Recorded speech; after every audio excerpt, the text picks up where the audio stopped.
Welcome to 360 Tamil. இன்னைக்கு இந்த வீடியோல நம்ம எந்த படத்தோட எக்ஸ்பிளனேஷன் பத்தி பார்க்க போறோம்னா, தெலுங்குல இப்ப ரீசெண்டா வெளியான வஞ்சனா அப்படின்ற படத்தை பத்தி தான் பார்க்க போறோம். அதாவது தமிழ்ல வஞ்சனைன்னு சொல்லுவாங்கல்ல, அதுதான் இந்த படத்தோட டைட்டில் போல. இது ஒரு பக்காவான கிரைம் த்ரில்லர் படம்னு சொல்லலாம். நான் முதல்ல இந்த படத்தோட பிளாட்டை பத்தி சொல்றேன். அது என்னன்னா, ஒரு ஃபாதர் மர்மமான முறையில வீட்டுல கொலை செய்யப்பட்டிருக்காரு. அவரோட டிரைவர் மேலதான் போலீஸ் சந்தேகப்படுறாங்க. இவன் தான் கொலை பண்ணிருக்கான் போலன்னு அரெஸ்ட் பண்ணிடுறாங்க. ஆனா நம்ம ஹீரோ இருக்கார்ல, இவர் கொலை பண்ணல, வேற யாரோ கொலை பண்ணி இவர் மேல பழிய போட்டிருக்காங்க போல. எப்படியாவது உண்மையான குற்றவாளியை கண்டுபிடிக்கணும்ன்ற மாதிரி விசாரணை பண்றாரு. அந்த விசாரணையில அவர் என்னெல்லாம் கண்டுபிடிச்சாருன்னு சொல்றதுதான் இந்த படத்தோட மீதி கதையா இருக்கும். கண்டிப்பா இந்த படத்தோட கதை உங்க எல்லாருக்குமே பிடிக்கும். எக்ஸ்பிளனேஷனுக்குள்ள போறதுக்கு முன்னாடி வீடியோக்கு ஒரு லைக் போடுங்க. இந்த எக்ஸ்பிளனேஷன் பிடிச்சிருந்ததுன்னா ஐப்ன்ற ஆப்ஷனை கிளிக் பண்ணி சப்போர்ட் பண்ணுங்க. மேற்கொண்டு பேசி டைம் வேஸ்ட் பண்ணாம நம்ம நேரடியா எக்ஸ்பிளனேஷனுக்குள்ள போயிடலாம். படத்தோட ஸ்டார்டிங் சீனே ஒரு ஃபாதரோட வீட்டை காட்டுறாங்க. ஃபாதரோட டிரைவர் இருக்காரு பாத்தீங்களா, காரை கிளீன் பண்ற வேலை எல்லாம் பார்த்துட்டு இருக்காரு. அப்ப பால் தரதுக்காக ஒருத்தர் வந்திருக்காரு. கதவை தட்டினா ஃபாதர் திறக்கவே மாட்டாரு. என்ன ஃபாதர் கதவை திறக்கவே மாட்டாரு அப்படின்ற மாதிரி டிரைவர் கிட்ட சொல்லிட்டாரு. தெரியல, தூங்கிட்டு இருக்காரு போல அப்படின்ற மாதிரி முதல்ல இவர் சொல்றாரு.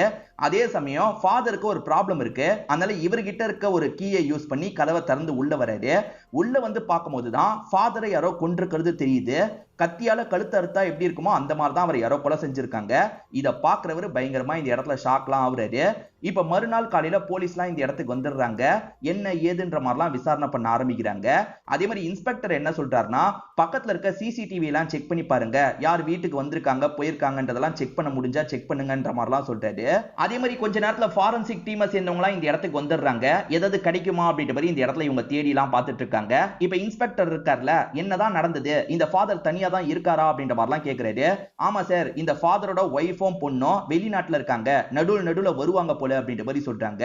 இப்ப பால் ஊத்துற நபர்கிட்ட விசாரிக்கிறதுக்காக வந்துடுறாங்க. அவருமே நடந்த விஷயத்த சொல்றாரு. நான் கதவை தட்டினேன், ஃபாதர் கதவை திறக்கிறதுக்கு வரல. டிரைவர் கிட்ட சொல்லும் போது டிரைவர் தான் அவர்கிட்ட இருக்க கீ மூலியமா கதவை திறந்து உள்ள வந்தாருன்ற மாதிரி சொல்றாரு. அது பின்னாடி கதவா இருக்கும். அந்த கதவோட சாவி மட்டும் டிரைவர் கிட்ட இருந்திருக்கு போல. அந்த சாவி எதுக்காக டிரைவர் கிட்ட இருந்திருக்கு அப்படின்ற மாதிரி இவங்களுமே யோசிக்க ஆரம்பிக்கிறாங்க. இப்ப டிரைவரை கூப்பிட்டு இவங்க பேச ஆரம்பிக்கிறாங்க. அந்த கீ எப்படி உன்கிட்ட இருந்தது அப்படின்ற மாதிரி கேக்குறாங்க. இவருமே காரணத்தை சொல்ல ஆரம்பிக்கிறாரு. ஆக்சுவலா அந்த ஃபாதரை பொறுத்த வரைக்கும் வீசிங் ப்ராப்ளம் மாதிரி வரும் போல. அந்த மாதிரி ப்ராப்ளம் வந்ததுன்னா சட்டுன்னு இவர் உள்ள போய் ஹெல்ப்லாம் பண்ணுவார் போல. சில சமயம் அவர் கதவை தட்டலனா இவர் உள்ள போய் என்ன ஏதுன்னு பாக்குறதுக்காக தான் கீயை வச்சிருக்காரு போல. இத பத்திலாம் எக்ஸ்பிளைன் பண்ணிட்டு இருக்காரு. சரி, கடைசியா அம்மாலாம் எப்ப வந்தாங்க அப்படின்னு கேட்கும் போது சில மாசத்துக்கு முன்னாடி தான் வந்தாங்க சார், மத்தபடி வெளிநாட்டுல தான் இருக்காங்க அப்படின்ற மாதிரிலாம் சொல்லிட்டாரு. இப்ப உள்ள செக் பண்ண ஃபாரன்சிக் டீம் இருக்காங்கல்ல, சார் ஒரு பட்டன் கிடைச்சிருக்கு, கொலை பண்ணவனோட பட்டன் போல அப்படின்ற மாதிரி அந்த பட்டன்லாம் காமிச்சிட்டு இருக்காரு. அந்த பட்டனை பாக்குற இன்ஸ்பெக்டரோட முகம் மாறுது. ஏன்னா டிரைவர் கிட்ட பேசினார்ல, அவனோட Dress பட்டன் மாதிரியே இருக்கு. இப்ப திரும்பி வெளியே வந்து அந்த விஷயத்தை கன்ஃபார்ம் பண்ணிடுறாரு. இந்த டிரைவர் தான் ஏதோ பண்ணிருக்கான் போலன்னு யோசிக்கிறாரு. எங்க கூட வான்னு டிரைவரை கூப்பிடுறாங்க. ஏன் எதுக்குன்ற மாதிரி அவன் கேட்டுட்டு இருக்கான். வான்னு சொல்றோம்ல அப்படின்ற மாதிரி வேகமா இங்க இருந்து இழுத்துட்டு போறாங்க. இப்ப டிரைவரோட வீட்டுக்கு கூட்டு வந்துடுறாங்க. இப்ப டிரைவரோட அம்மாவும் என்னாச்சு ஏதாச்சுன்ற மாதிரிலாம் கேட்டுட்டு இருக்காங்க. ஆனா இவங்க இருக்காங்கல்ல, அவர் வீட்டை செக் பண்றாங்க. அப்படி செக் பண்ணும் போதுதான் ஒரு பேக் முழுக்க காசா இருக்கிறது தெரிய வருது. டே, காசு வாங்கி யாரோ சொல்லி அந்த ஃபாதரை சாவடிச்சிருக்கியா அப்படின்ற மாதிரி கேக்குறாங்க.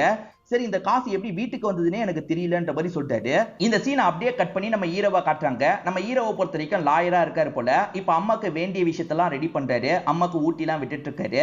அம்மா கொஞ்சம் வலிப்பு வந்த மாதிரி விழுந்திருக்காங்க. அம்மாவால பெருசா அசையெல்லாம் முடியாது போல. அம்மாவை பாத்துக்கிறதுக்காக ஒரு லேடியை இவர் போட்டிருக்காரு. அந்த லேடி வந்தோன்னே இவருமே இவரோட வேலையை பார்க்கறதுக்காக கோர்ட்டுக்கு கிளம்பிட்டு இருக்காரு. ஒரு டிரைவர் மாட்டினார் பாத்தீங்களா, அந்த டிரைவருக்கு கல்யாணம் ஆயிருக்கும். ரீசெண்டா தான் கல்யாணம் ஆயிருக்கு போல. என் மருமக பிரெக்னண்டா இருக்கா சார், இந்த நிலைமையில தான் என்னோட பையன் மாட்டிக்கிட்டான், எப்படியாவது காப்பாத்தி கொடுங்கன்ற மாதிரிலாம் பேசுறாங்க. சரி சரி ட்ரை பண்றேன்னு அலட்சியமா லாயர் பேசுறாரு. இது எல்லாத்தையும் ஹீரோவும் கவனிக்கிறாரு. இப்ப ஹீரோவும் இதெல்லாம் கவனிக்கிறதுக்காக உள்ள வந்துடுறாரு. இந்த கேஸ் தான் இப்ப நடக்க ஆரம்பிக்குது. ஆக்சுவலா அந்த லாயர் தான் இந்த விஷயத்த பண்ணான்ற மாதிரி பிபி பேசிட்டு இருக்காரு. பிபி என்ன சொல்றாருன்னா, இவன் தான் பண்ணான்றதுக்கு சாலிடா நிறைய எவிடன்ஸ் இருக்கு சார். ஏன்னா சம்பந்தப்பட்ட அந்த ஸ்பாட்ல இவனோட பட்டன் இருந்திருக்கு. இவனோட பட்டன் எப்படி சார் அங்க போச்சு? இதை தாண்டி அங்க இருக்கிற ஃபிங்கர் பிரிண்ட் எல்லாம் எடுத்தாங்கல்ல, அதெல்லாம் பக்காவா மேட்ச் ஆகுது அப்படின்ற மாதிரி சொல்றாரு. இதெல்லாம் தாண்டி அவன் கிட்ட நிறைய காசு இருக்கு. அவ்வளவு காசு எப்படி ஒரு டிரைவர் கிட்ட இருக்கும்? யாரோ இந்த ஃபாதரை சாவடிக்க சொல்லியிருக்காங்க, அந்த வேலையை தான் அவன் பண்ணிருக்கான்ற மாதிரி பிபி சொல்றாரு. அந்த டிரைவருக்காக ஒரு லாயர் பேசுறதுக்கு வந்திருக்காரு பாத்தீங்களா, அவருக்கு என்ன பாயிண்ட் வைக்கிறதுனே தெரியல. என்னென்னமோ சொல்லிட்டு இருக்காரு. சொன்னவரு பெயில் தந்தா கொஞ்சம் நல்லா இருக்கும்ன்ற மாதிரிலாம் கேட்கிறாரு. ஜட்ஜ் என்ன சொல்றாருன்னா இந்த மாதிரி விஷயத்துல பெயில் தந்தா அது பிரச்சனை தான், அதனால பெயில்லாம் தர முடியாது, சாலிடா ஏதாவது எவிடன்ஸ் இருந்தா கொண்டு வாங்க, இல்லனா எதுவுமே பண்ண முடியாது, நான் அடுத்த ஹியரிங்ல பாக்குறேன்ற மாதிரி கேஸை ஒத்தி வச்சிடுறாரு. அந்த டிரைவரோட அம்மாவும் பையனை எப்படியாவது காப்பாத்தி கொடுத்துருங்க அப்படின்ற மாதிரி சொல்லிட்டாங்க. காப்பாத்தி கொடுக்குறேன், ஆனா நிறைய செலவாகும், நீங்க ஃபீஸே சரியா தர மாட்டீங்க, இவ்வளவு காசு தந்தாதான் என்னால காப்பாத்த முடியும்ன்ற மாதிரி சொல்றாரு. அவ்வளவு காசுக்கு நாங்க எங்க போறதுன்ற மாதிரி கேக்குறாங்க. காசு இருந்தா வாங்க, இல்லனா விட்டுருங்க அப்படின்ற மாதிரி இவரும் இங்க இருந்து கிளம்ப ஆரம்பிக்கிறாரு. அப்ப நம்ம ஹீரோ இந்த இடத்துக்கு வந்து இவங்க கிட்ட பேச ஆரம்பிக்கிறாரு. நான் வேணா இந்த கேஸ் எடுக்கிறேன், உங்களோட பையன் தப்பு பண்ணிருக்க மாட்டாரோன்னு எனக்கு தோணுது, இந்த கேஸை விசாரிக்கிறதுக்கு நீங்க எனக்கு எந்த ஒரு காசும் தர தேவையில்லைன்னு சொல்லிட்டாரு. இவங்களும் பயங்கரமா சந்தோஷப்படுறாங்க. எப்படியாவது என் பையனை காப்பாத்தி கொடுத்துருங்க அப்படின்ற மாதிரிலாம் கேட்டுட்டு இருக்காங்க. நீங்க நம்பிக்கையோட போங்க, நான் பாத்துக்கிறேன் அப்படின்ற மாதிரிலாம் சொல்லிட்டாரு. இந்த மாதிரி ஹீரோ பேசினதை அந்த லாயர் கேட்டுறாரு.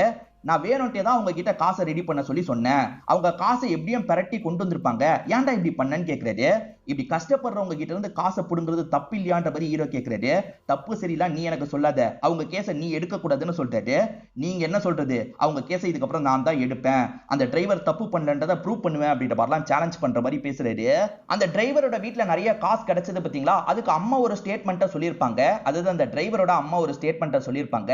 அதை பத்தி தெரிஞ்சுக்கணும் அப்படின்ற மாதிரி இவருமே டிரைவரோட அம்மாவை பாக்குறதுக்காக வந்துடுறாரு. மருமக இப்ப அம்மா வீட்டுக்கு போயிட்டாங்க போல. இப்ப இவருமே அந்த காசை யாரோ வந்து தந்ததா நீங்க சொல்லியிருக்கீங்கல்ல, யார் வந்து தந்தா கொஞ்சம் டீடைலா சொல்ல முடியுமான்ற மாதிரி கேக்குறாரு. சொல்றேன் அப்படின்ற மாதிரி இவங்களுமே சொல்ல ஆரம்பிக்கிறாங்க. அது என்னன்னு பாத்தீங்கன்னா, ஒரு மர்ம நபர் தான் வந்து தந்திருப்பாரு. ஃபாதர் சொன்னாரு, அதனால தான் காசை தரேன்ற மாதிரி சொல்லியிருப்பாரு. அவரோட டீடைலா பேரை மட்டும் சொல்லியிருப்பாரு. ஃபேஸை கவனிக்கலையான்னு இவர் கேட்கிறாரு. இல்லப்பா, அந்த சமயம் பனி பயங்கரமா பேஞ்சிட்டு இருந்தது, அவன் ஃபேஸே எனக்கு தெரியல அப்படின்ற மாதிரி இவங்க சொல்றாங்க. வந்த நபரோட பேரு குரு அப்படின்றது ஃபாதர் சொல்லி தான் வந்திருக்கான்றதும் இவருக்கு தெரிய வருது. இது மூலியமா நான் விசாரிச்சுக்கிறேன். அதே மாதிரி ஃபாதரோட ஒய்ஃபோட நம்பர் எனக்கு வேணும் அப்படின்ற மாதிரி இந்த லேடி கிட்ட நம்பர் எல்லாம் வாங்கிக்கிறாரு. இப்ப இவர் ஃபாதரோட ஆளுங்களை பாக்குறதுக்காக வராரு. குருன்னு ஒருத்தன் ஃபாதருக்கு வேண்டியவன் இருந்தானா அப்படின்ற மாதிரிலாம் கேட்கிறாரு. ஃபாதருக்கு வேண்டியவங்கள குருன்னு யாருமே இல்லையே அப்படின்ற மாதிரி சொல்லிட்டாரு.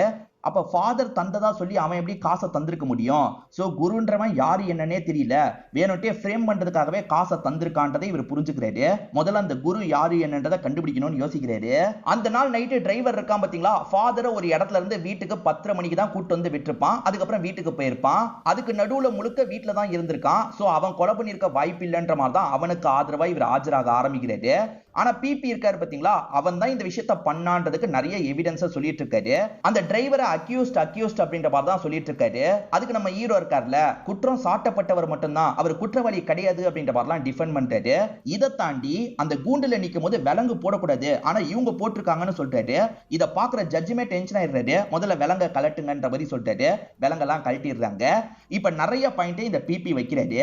அது என்னன்னா, அவன் பத்திரிக்கை வந்ததா சொல்றான், ஆனா சீக்கிரமே வீட்டுக்கு கூட்டு வந்திருப்பான். கூட்டு வந்தவன் நைஸா வீட்டுக்குள்ள போய் கதையை முடிச்சிருக்கலாம் அப்படின்ற மாதிரி பிபி சொல்றாரு. எவிடன்ஸும் கிடைச்சிருக்குல்ல, அதை பத்தியும் சொல்லிட்டு இருக்காரு. இதுக்குமே நம்ம ஹீரோ டிஃபெண்ட் பண்ண ஆரம்பிக்கிறாரு. ஹீரோ வெளிநாட்டுல நடந்த ஒரு கேஸ பத்தி சொல்றாரு. அதுல ஃபாரன்சிக் ரிப்போர்ட்ல முதல்ல கைரேகை எல்லாமே மேட்ச் ஆயிருக்கும். ஆனா அந்த கேஸ்ல இன்னொரு வாட்டி செக் பண்ணலாம்னு செக் பண்ணிருப்பாங்க, அந்த வாட்டி மேட்ச் ஆயிருக்காது. சில ரேர் கேஸ்ல இந்த மாதிரிலாம் கூட நடக்கும்ன்ற மாதிரி ஃபாரன்சிக் எக்ஸ்பர்ட்டே சொல்றாரு. இதனால ஜட்ஜ் இருக்கார்ல, அப்ப இன்னொரு வாட்டி செக் பண்ணுங்க, இன்னொரு வாட்டி என்னதான் வருது பாத்துடலாம் அப்படின்ற மாதிரிலாம் சொல்றாரு. இதை தாண்டி இப்ப ஹீரோ இருக்கார்ல, போலீஸ் கிட்ட விசாரணை எல்லாம் பண்ண ஆரம்பிக்கிறாரு. போலீஸை பொறுத்த வரைக்கும் அவன் வீட்டுக்கு எத்தனை மணிக்கு வந்தான்றதை கன்ஃபார்மே பண்ணல, சிசிடிவி இல்லாததுனால கன்ஃபார்ம் பண்ண முடியலன்னு சொல்லிட்டாங்க. சோ அவன் சொன்ன மாதிரியே பத்திரிக்கை வந்திருக்கலாம்ல, பத்திரிக்கை வந்திருந்தா அவன் விட்டுட்டு வீட்டுக்கு வரதுக்கு தான் டைம் சரியா இருந்திருக்கும், கொலை பண்றதுக்கு டைம் சரியா இருக்காதுன்ற மாதிரி சொல்றாரு. சோ அவனை காப்பாத்துறதுக்காக எல்லா பாயிண்ட்டையும் சூப்பரா வச்சிட்டு இருக்காரு. இதை தாண்டி அந்த ஃபாதரோட ஃபேமிலி கிட்ட இவர் பேசியிருப்பாரு போல, இந்த டிரைவர் பண்ணிருக்க வாய்ப்பு இருக்கான்ற மாதிரி கேட்டிருப்பாரு. அந்த ஃபேமிலியை சேர்ந்தவங்க அவர் டிரைவரை ரொம்ப நம்பினாரு, டிரைவர்லாம் அப்படி பண்ணிருக்க வாய்ப்பே இல்லைன்ற மாதிரி சொல்லிட்டாங்க. இதையும் நீங்க கணக்குல எடுத்துக்கணும் அப்படின்ற மாதிரி ஜட்ஜு கிட்ட சொல்றாரு. என்னதான் இருந்தாலும் ஜட்ஜ் இருக்கார்ல, இன்னொரு வாட்டி அந்த டெஸ்ட் எல்லாம் பண்ணுங்க, அந்த வாட்டி மேட்ச் ஆகுதான்றத பாருங்க, நான் அடுத்த ஹியரிங்ல பாக்குறேன்ற மாதிரி சொல்றாரு. இப்ப பிபி இருக்கார்ல, நீ நிறைய நல்ல பாயிண்ட் எல்லாம் வச்சன்ற மாதிரி ஹீரோவை பாராட்டுறாரு. ஆனா கண்டிப்பா இந்த டிரைவர் குற்றவாளி, நீ தேவையில்லாம தப்பானவனுக்கு சப்போர்ட் பண்ற அப்படின்ற மாதிரிலாம் அட்வைஸ் பண்ணிட்டு இங்க இருந்து கிளம்பிடுறாரு. இப்ப ஹீரோவோட ஃப்ரெண்ட்ஸ் அவங்களுக்குள்ள பேசிக்கிறத நமக்கு காட்டுறாங்க. ஒரு ரோட்ல அடிக்கடி ஆக்சிடென்ட் நடக்குது போல, நான் கூட ஒரு ஆக்சிடென்ட் ஸ்பாட்டை கேப்சர் பண்ணன்ற மாதிரி ஃப்ரெண்ட் ஒரு வீடியோவை காட்டுறாரு.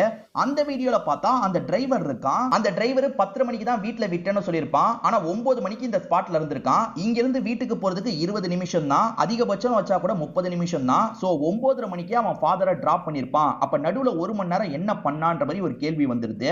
இப்ப ஸ்பெஷல் பர்மிஷன் வாங்கி அவனை பாக்குறதுக்காக இவருமே வந்துடுறாரு. என்கிட்ட நீ நிறைய பொய் சொல்லியிருக்க, உண்மை சொன்னாதான் காப்பாற்ற முடியும்ன்ற மாதிரி சொல்றாரு. நான் என்ன பொய் சொன்னேன்ற மாதிரி கேட்கறான். நீ 10 மணிக்கு விட்டதா சொல்ற, ஆனா 9:30க்கே நீ விட்டுருக்க வாய்ப்பு இருக்கு.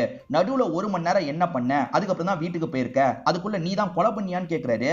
சரி நான் எல்லாத்தையும் சொல்லிடுறேன் அப்படின்ற மாதிரி இவனுமே நடந்த விஷயத்த சொல்ல ஆரம்பிக்கிறான். இவனுக்கு ஒய்ஃப் இருக்காங்க, ஆனா வேற ஒரு லேடி கூட இவன் பழக்கத்துல இருக்கான். அந்த லேடி கூட 1 மணி நேரம் இருக்கிறதுக்காக தான் போயிட்டேன்ற மாதிரி சொல்றான். இப்ப உடனே ஹீரோ இருக்கார்ல, அந்த லேடியை பார்த்து பேசுறதுக்காக வந்துடுறாரு. நான் அந்த டிரைவரை பத்தி பேசுறதுக்காக தான் வந்திருக்கேன்னு சொல்றாரு. இவங்களுமே எல்லாத்தையும் சொல்லிடுறேன்ற மாதிரி சொல்ல ஆரம்பிக்கிறாங்க. உண்மையிலேயே டிரைவர் இருக்காரு பாத்தீங்களா, 9:30 மணிக்கு இந்த லேடி கூட ஒன்னா இருக்கிறதுக்காக வந்திருப்பாரு.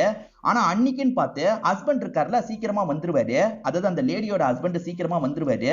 இவங்களுமே கிளம்பிரு கிளம்பிரு அப்படின்ற மாதிரி இந்த டிரைவரை துரத்தி விட்டுருப்பாங்க. அதுக்கப்புறம் ஹஸ்பண்டுக்கு கதவெல்லாம் திறந்திருப்பாங்க. ஆக மொத்தத்துல வந்த 5 நிமிஷத்துல அவன் கிளம்பிட்டான்ற மாதிரி அந்த லேடி சொல்லிட்டாங்க. நான் 5 நிமிஷத்துலயே அங்கிருந்து கிளம்பிட்டேன்றத டிரைவர் சொல்லியிருக்கணும்ல, ஆனா அவன் சொல்லியிருக்க மாட்டான். அப்ப 55 நிமிஷம் டிரைவர் எங்க போனான்ற மாதிரி இவருமே யோசிக்க ஆரம்பிக்கிறாரு. ஒருவேளை அந்த 55 நிமிஷத்துல அவனே வீட்டுக்கு போய் கொலை பண்ணிருப்பானா அப்படின்ற மாதிரிலாம் தோண ஆரம்பிக்குது. முதல்ல இந்த லேடி கூட ஒன்னா இருக்கிறதுக்காக வந்திருக்கான், அதுக்கப்புறம் ஒரு கேப் கிடைச்சதுனால அவரை போய் கொலை பண்ணிட்டானான்ற மாதிரிலாம் இவர் யோசிக்க ஆரம்பிக்கிறாரு. அப்ப டிரைவரோட அம்மாக்கு காசு தந்தது யாருன்ற மாதிரி யோசிக்கிறாரு. ஒருவேளை இவனே கூட மாஸ்க் போட்டு முகத்தை மறைச்சு காசை தந்திருக்கலாம், ஏன்னா அம்மா ஃபேஸ பார்க்கல அப்படின்ற மாதிரிலாம் யோசிக்கிறாரு. இவன் மேல டவுட் வந்துருது இல்ல, நேரா இவனை பார்க்கறதுக்காக வந்துடுறாரு. திரும்பியும் என்கிட்ட போய் சொல்லியிருக்க, 5 நிமிஷம் தான் அந்த வீட்டுல இருந்திருக்க, 55 நிமிஷம் எங்கடா போன, நீ தானே கொலை பண்ணன்ற மாதிரி கேட்கிறாரு. சார் உங்ககிட்ட முன்னாடியே சொல்லியிருக்கணும், தப்பு பண்ணிட்டேன் சார், நான் சொல்லிடுறேன்ற மாதிரி இவனுமே சொல்ல ஆரம்பிக்கிறான். அந்த லேடி கூட ஒன்னா இருக்க முடியலன்னு இவன் வெளியே வந்தான்ல, ஹஸ்பண்ட் திரும்பி போக வாய்ப்பு இருக்கு, நம்ம திரும்பி உள்ள போலான்றதுக்காக வெயிட் பண்ணிருப்பான். 50 நிமிஷத்துக்கு மேல அங்கதான் வெயிட் பண்ணன்ற மாதிரிலாம் இவன் சொல்லிட்டு இருக்கான். சரி நீ கொலை பண்ணலனே வச்சுக்கலாம், ஆனா உன்னோட ஃபிங்கர் பிரிண்ட்லாம் அந்த ஸ்பாட்ல கிடைச்சிருக்கே, அது எப்படி கிடைச்சிருக்கும், அதுக்கு பதில் சொல்லு அப்படின்ற மாதிரி கேட்கிறாரு. அது எனக்கு தெரியலன்னு சொல்றான். இவருமே நல்லா யோசிச்சு சொல்டா அப்படின்ற மாதிரி கேட்கிறாரு.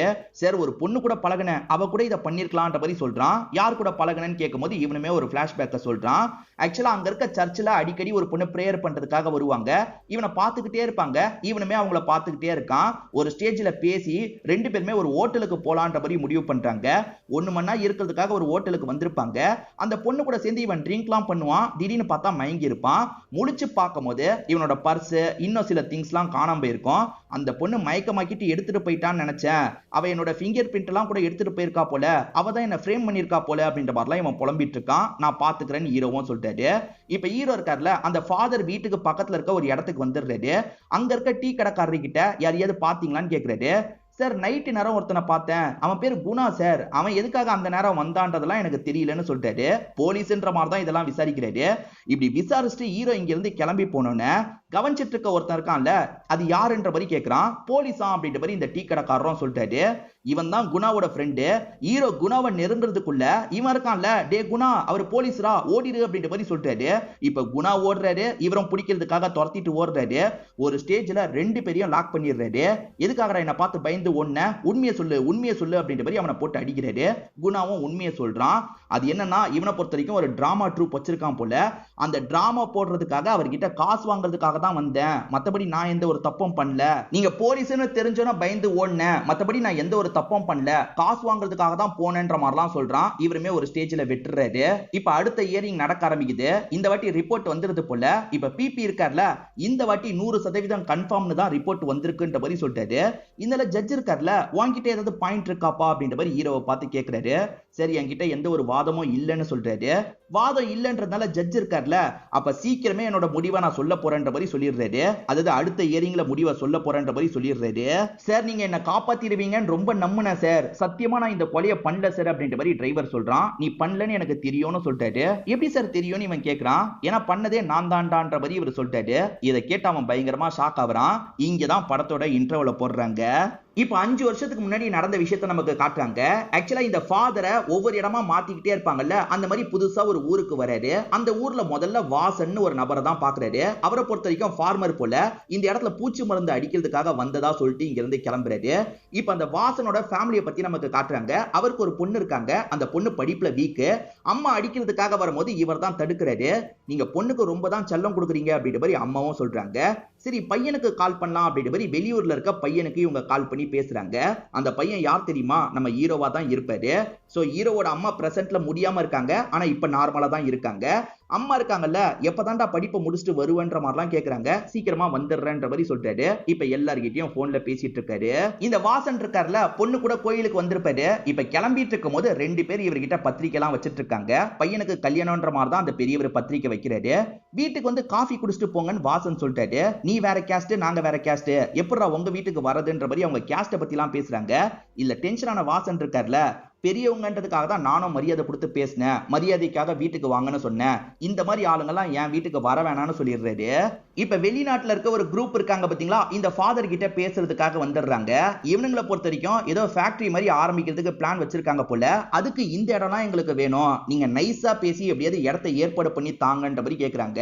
ஏற்கனவே இந்த மாதிரி வேலையெல்லாம் இந்த ஃபாதர் பண்ணியிருக்காரு போல. ஒவ்வொரு ஊருக்கு போவார்ல, அந்த ஊர்ல எல்லாம் இந்த வேலையை பண்ணிருக்காரு போல. அவ்வளவுதானே, நான் பாத்துக்கிறேன் அப்படின்ற மாதிரி இவங்க கிட்ட பேசி அனுப்பி வச்சிருக்காரு. இப்ப இவரோட அல்லக்கை கிட்ட அது யாரோட இடம்னு கேக்குறாரு. அது வாசனோட இடம், நீங்க வந்தனாலே பாத்தீங்கல்ல அவன் தான் வாசன் அப்படின்ற மாதிரி அவரோட ஃபேமிலியை பத்தி எல்லாம் சொல்லிட்டாரு. அவன் கிட்ட நைஸா பேசி எப்படியாவது இடத்தை வாங்கணும் அப்படின்ற மாதிரி இந்த ஃபாதருமே கணக்கு போட ஆரம்பிக்கிறாரு. வாசனுக்கு கொஞ்சம் காசெல்லாம் தேவைப்படுது, இடத்தை வச்சு காசு வாங்கலாம்னு யோசிக்கிறாரு. ஏன்னா ஒரு ஸ்கீம்ல இடத்துக்காக காசு தரதா கவர்மெண்ட் சொல்லியிருப்பாங்க. அதை வாங்குறதுக்காக கிளம்பிட்டு இருக்கும் போது ஃபாதரோட அல்ல கை இருக்கார்ல, ஃபாதர் உன்னை பார்க்கணும்னு கூப்பிட்டாரு அப்படின்ற மாதிரி சொல்லிட்டாரு. நான் வரேன்ற மாதிரி இவரும் கொஞ்ச நேரத்துல ஃபாதரை பார்க்கிறதுக்காக வந்துடுறாரு. ஃபாதரும் சர்ச்சோட டெவலப்மெண்ட்டுக்காக அந்த இடத்தை தரியா ஒரு ரேட்டு போட்டு வாங்கிக்கிறேன்ற மாதிரி சொல்லிட்டாரு. ஆனா இவர் என்ன சொல்லிட்டாருன்னா, அந்த இடம் நல்லா வளர்ச்சி வரும், அது மூலியமா பொண்ணோட கல்யாணத்தை பண்ணலாம்னு நான் யோசிச்சுட்டு இருக்கேன், என்னால அந்த இடத்தை தர முடியாதுன்னு சொல்லிட்டாரு. இப்பதான் ஃபாதர் இவரோட பிளானை யூஸ் பண்றாரு. அது என்னன்னா, அந்த இடத்தோட ரேட்டு இப்ப இருக்கிறத விட குறையதான் போகுது, ஏன்னா பக்கத்துல இந்த இடம் வரப்போகுது, இந்த இடம் வந்துருச்சுன்னா அந்த ரேட்டு குறையதான் செய்யும்ன்ற மாதிரிலாம் சொல்லிட்டாரு. இவரை குழப்பி விடுறதுக்காக இப்படி பேசுறாரு. என்ன ஃபாதர் சொல்றீங்கன்ற மாதிரி இவரும் ஆச்சரியப்படுறாரு. அப்ப ஃபாதர் கிட்ட முன்கூட்டியே ஃபாதர் சொல்ற காசுக்கு தரதுதான் பெஸ்ட் அப்படின்ற மாதிரி வாசனும் யோசிச்சுக்கிட்டே இங்க இருந்து கிளம்பிடுறாரு. எப்படியும் தந்துருவான்ற மாதிரி ஃபாதருமே யோசிக்கிறாரு. இப்ப வீட்டுல சோகமா இருக்கும் போது ஒய்ஃப் என்ன ஏதுன்னு கேக்குறாங்க. இவர் விஷயத்த சொல்றாரு. அது எப்படிங்க இடம் குறையும், அதெல்லாம் குறையாதுங்க, நீங்க அவசரப்பட்டு வித்துறாதீங்கன்ற மாதிரி சொல்றாங்க. இல்ல இல்ல, விக்கிறது தான் சரிப்பட்டு வரும்னு எனக்கு தோணுது, இப்பயே வித்து கொஞ்சம் காசை பாத்துடலான்ற மாதிரிலாம் சொல்றாரு. எனக்கு விருப்பம் இல்ல, என்னமோ பண்ணுங்கன்ற மாதிரி ஒய்ஃப் சொல்றாங்க. இப்ப வாசனம் ஃபாதரை பார்த்து பேசுறதுக்காக வந்துட்டு இருக்காரு. அந்த சமயம் ஃபாதர் கிட்ட இன்னொன்னு ஃபாதர் சண்டை போட்டுட்டு இருக்காரு. இந்த ஃபாதர் நிறைய தப்பான விஷயத்த பண்ணிட்டு இருக்காருல, அது இந்த ஃபாதருக்கு தெரியுது போல. நான் மேல் இடத்துல கம்ப்ளைண்ட் பண்ணிடுவேன்ற மாதிரி சொல்லிட்டாரு. இந்த ஃபாதருமே சரி போங்கன்ற மாதிரி அனுப்பி வச்சிடுறாரு. அவர் போனதுக்கு அப்புறம் என்ன சொல்றாருன்னா, அவரை வேற ஏதாவது கேஸ்ல சிக்க வைக்கணும், பிளான் போட்டு சிக்க வச்சிடலாம், அப்பதான் நம்ம தப்பிக்க முடியும்ன்ற மாதிரி பேசுறாரு. இவர் இந்த மாதிரிலாம் ஃப்ராடுத்தனம் பண்றது இங்க வந்த வாசனுக்குமே தெரிஞ்சிருது. இந்த ஆளு மோசமான ஆள் போல, நம்ம பேசாம இங்க இருந்து கிளம்பிடலாம் அப்படின்ற மாதிரி சைலண்டா இங்க இருந்து கிளம்ப ஆரம்பிச்சிடுறாரு.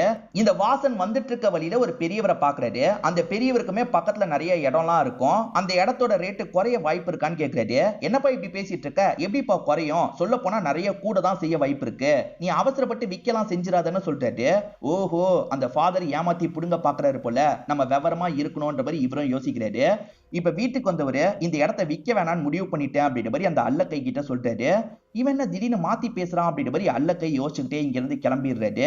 ஒய்ஃப் கிட்டயும் இந்த விஷயத்த சொல்றாருல, ஒய்ஃப் சந்தோஷப்படுறாங்க. அல்லக்கை இந்த விஷயத்த ஃபாதர் கிட்ட சொல்லிட்டாரு. விக்கிறேன்னு சொன்னவன் திடீர்னு எப்படி விற்க மாட்டேன்னு சொல்லுவான், ஏதோ தப்பா இருக்கே அப்படின்ற மாதிரிலாம் யோசிக்க ஆரம்பிக்கிறாரு.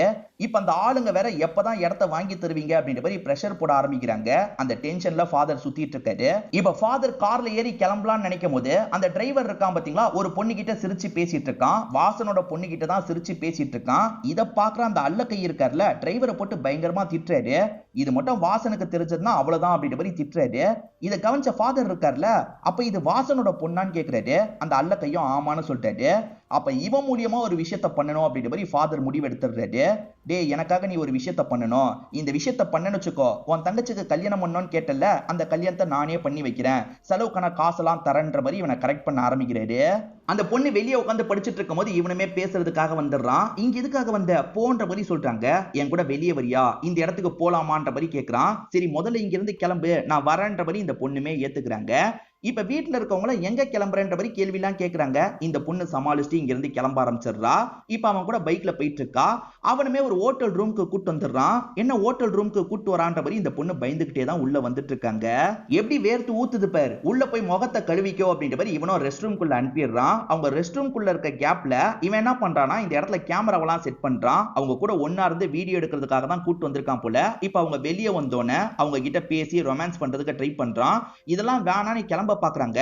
அப்ப நீ என்ன நம்பலியா, நான் உன்னை எவ்வளவு நேசிக்கிறேன் தெரியுமா, என்ன நம்புன்ற மாதிரிலாம் நடிச்சிட்டு இருக்கான்.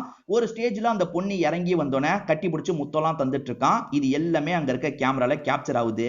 வீட்டுக்கு வந்த இந்த பொண்ணு ரொம்ப சோகமா உட்காந்துட்டு இருக்கா. அப்பா நம்மள ரொம்ப நம்புனாரு, இப்படி பண்ணிட்டுமேன்ற மாதிரி தான் சோகமா உட்காந்துட்டு இருக்கா.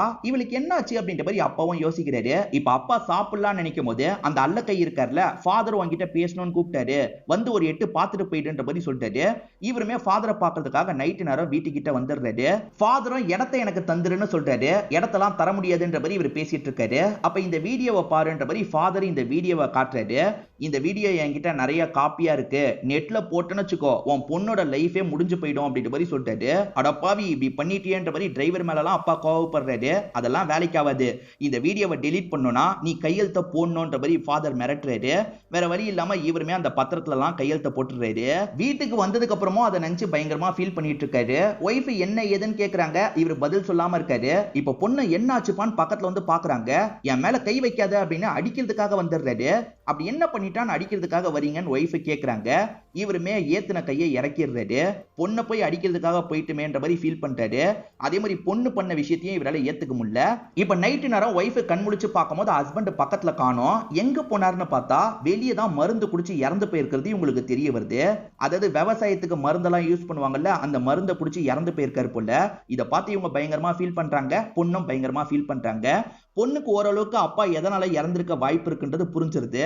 நம்ம பண்ண தப்புனால தான் அப்பா இறந்து போயிட்டாரு போல அப்படின்ற மாதிரி பொண்ணுமே ஃபீல் பண்றா. இப்ப பொண்ணு சைலண்டா ரூம்குள்ள போய் இவளோட கழுத்தை இவளே அறுத்து இறந்து போயிடுறா. இதெல்லாம் பார்த்துதான் அம்மாவோட கை கால் விழுந்திருக்கு போல. இப்ப வெளியூர்ல இருக்க நம்ம ஹீரோவும் இந்த இடத்துக்கு வந்துடுறாரு. இவரோட சொந்தக்கார பெரியவர்கிட்ட என்னதான் ஆச்சுன்னு கேக்குறாரு. இந்த பெரியவருக்கும் நடந்த எல்லாமே எல்லாம் தெரியாது, ஓரளவுக்கு இவர் புரிஞ்சுக்கிறாரு போல. இவர் புரிஞ்சுக்கிட்ட விஷயத்தெல்லாம் சொல்லிட்டு இருக்காரு. உன் அப்பா கடைசியா இடத்தை எழுதி வச்சிருக்காரு, அந்த ஃபாதர் தான் ஏமாத்திட்டாரு போல அப்படின்ற மாதிரிலாம் சொல்றாரு. இதெல்லாம் தெரிஞ்சுக்கிட்ட ஹீரோ இருக்கார்ல, அதை பத்தி நல்லா விசாரிக்கணும்னு விசாரிக்கும் போதுதான் அவங்க பண்ண ஃப்ராடுத்தனத்தை பத்தி எல்லாம் தெரிய வருது. எப்படியாவது சம்பந்தப்பட்டவங்கள பழி வாங்கணும் அப்படின்ற மாதிரி இவர் யோசிக்க ஆரம்பிக்கிறாரு. இது எல்லாத்தையும் கேட்டுட்டு இருக்க அந்த டிரைவர் திருன்னு முழிச்சிட்டு இருக்கான். இப்ப இவருமே மேற்கொண்டு பண்ண விஷயத்த சொல்லிட்டாரு. ஆக்சுவலா அந்த ஃபாதர் வேற ஒரு ஃபாதரை மாட்டி விட்டாரு பாத்தீங்களா, அந்த ஃபாதரோட நிலவரத்தை தெரிஞ்சுக்கிறதுக்காக போறாரு. அந்த ஃபாதரை மாட்டி விட்டது யாருன்னா இந்த டிரைவர் தான். இந்த டிரைவர் ரெஸ்ட் ரூம் யூஸ் பண்ணிக்கிறேன்ற மாதிரி வீட்டுக்கு வந்திருப்பான். அப்படி வந்தவன் கஞ்சா பொட்டலத்தெல்லாம் வச்சுட்டு போயிருப்பான். போலீஸ் ரைடுக்காக வரும்போது அந்த ஃபாதர் மாட்டிருப்பாரு. சோ திட்டம் போட்டு அந்த ஃபாதரை மாட்டி விட்டுருக்காங்க. அந்த ஃபாதருக்கு வேண்டிய ஒரு பொண்ணு இருப்பா. அந்த பொண்ணுமே அந்த ஃபாதரை நினைச்சு ரொம்ப கஷ்டத்துல இருக்கா. அந்த ஃபாதர் அவமானத்துல தற்கொலை பண்ணி இறந்து போயிட்டாரு போல. அதை நினைச்சு இந்த பொண்ணு ஃபீல் பண்றா. இவருமே அந்த பொண்ணு கிட்ட பேசுறதுக்காக வராரு. நம்ம ரெண்டு பேர் சேர்ந்து ஏதாவது பண்ணலாம்னு நினைக்கிறாரு. இந்த பொண்ணு தான் வேணும்ட்டே அந்த டிரைவரை செடியூஸ் பண்ணிருப்பாங்க, பேசி பழகுற மாதிரிலாம் நடிச்சிருப்பாங்க. ரூம்க்கு கூட்டு வந்தவங்க அவனை மயக்கமாக்குறதுக்காக ஒன்ன தந்திருப்பாங்க. அவனுமே மயக்கமாயிருவான். மயக்கமானதுக்கு அப்புறம் இவர் அந்த இடத்துக்கு வந்திருப்பாரு. அதாவது நம்ம ஹீரோ அந்த இடத்துக்கு வந்திருப்பாரு. அவனோட கைரேகையில இருந்து எல்லாத்தையும் எடுத்துக்கணும் அப்படின்ற மாதிரி இவர் எடுத்திருப்பாரு. இப்ப தேவையான பிங்கர் பிரிண்ட் எல்லாம் எடுத்தாச்சு, அந்த ஃபாதர் கதையை முடிக்கணும்ன்ற மாதிரி நைட்டு நேரம் இவரும் கதையை முடிக்கிறதுக்காக வராரு. அந்த சமயம் பார்த்து அந்த குணா இருக்கான்ல, காசெல்லாம் வாங்கிட்டு அங்க இருந்து கிளம்புறான். குணா போயிட்டானான்னு இவர் கவனிச்சுட்டு அதுக்கப்புறம் ஃபாதரை கொல்றதுக்காக வீட்டுக்குள்ள நுழையிறாரு. ஃபாதர் கதையை சைலண்டா முடிச்சிடுறாரு. அந்த டிரைவர் வீட்ல யாரோ காசை தந்தாங்க பாத்தீங்களா, இவர் தான் காசை தந்திருப்பாரு. என் பேரு குருன்ற மாதிரி சொல்லியிருப்பாரு. ஃபாதர் தந்துதான் இந்த காசை தரன்ற மாதிரி தந்துட்டு போயிருப்பாரு. அப்புறம் நான் எதுக்காக இந்த கேஸுக்குள்ள வந்தேன்னு தானே யோசிக்கிறேன், அதுக்கு ஒரு காரணம் இருக்குன்ற மாதிரி ஹீரோவும் சொல்ல ஆரம்பிக்கிறாரு. அதாவது அந்த விஷயத்துல இவர் ஏதாவது தப்பு பண்ணியிருந்தா அதை நம்ம சரி பண்ணணும்ன்ற மாதிரி யோசிச்சிருப்பாரு. நான் வாதாடுறேன்ற மாதிரி வாலண்டரியா அந்த கேஸை எடுத்திருப்பாரு. இவர் ஏதாவது தப்பு பண்ணா சரி பண்றதுக்காக எல்லா பாயிண்ட்டையும் ரெடி பண்ணியிருப்பாரு. அதே மாதிரி இன்னொரு வாட்டி செக் பண்ணுங்க, வேற வரக்கூட வாய்ப்பு இருக்குன்னு சொன்னார்ல, ரெண்டாவது வாட்டி டபுள் செக் பண்ணதுனால தான் இவன் தான் பண்ணான்னு கன்ஃபார்ம் ஆயிருக்கும். இவனை மாட்ட வைக்கிறதுக்காக தான் இந்த விஷயத்தை பண்ணிருப்பாரு. இவனுமே கோவப்பட்டு அடிக்கிறதுக்காகலாம் வரான். ஆனா ஆளுங்க இருக்காங்கல்ல, அவனை தான் தடுத்து அங்க இருந்து கூட்டு போறாங்க. சோ ஹீரோ பிளான் பண்ணி பழி வாங்கியிருக்காருன்னு காமிச்சு படத்தோட கதையை முடிக்கிறாங்க. கண்டிப்பா இந்த படத்தோட கதை உங்க எல்லாருக்குமே பிடிச்சிருக்கும்னு நம்புறேன். இந்த வீடியோ உங்களுக்கு பிடிச்சிருந்ததுன்னா லைக் பண்ணுங்க, கமெண்ட் பண்ணுங்க, மறக்காம 360 தமிழ் சேனலை சப்ஸ்கிரைப் பண்ணுங்க. தொடர்ச்சியா இந்த மாதிரி வீடியோக்கள் வந்துகிட்டே தான் இருக்கும்.